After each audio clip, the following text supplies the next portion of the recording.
bisag unsay yung istorya karon dinhi ay imo kining magamit o pabor bato pa rin yun sa senador po sa Pilipinas.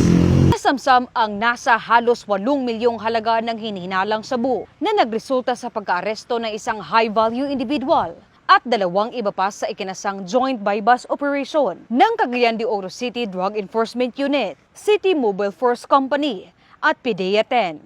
Nito lamang Mayo 6, 2026 sa Barangay Lapasan, Cagayan de Oro City.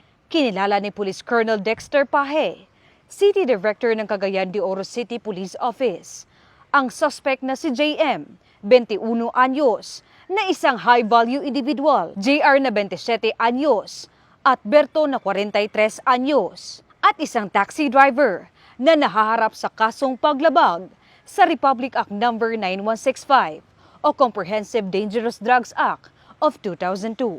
Nakumpiska mula sa mga suspect ang 17 sachet ng hinihinalang sabu na may tinatayang 1,140 gramo at may standard drug price na umabot sa 7,752,000 pesos.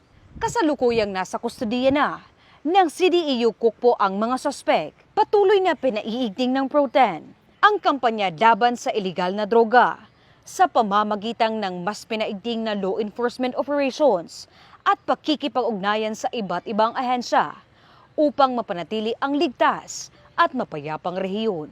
Mula dito sa inyong higalang pulis, Regional Office 10 Public Information Office, ako ang inyong PNN correspondent, Patrolwoman Jane Rose Bohol, alagad ng batas, tagataguyod ng balitang pulis.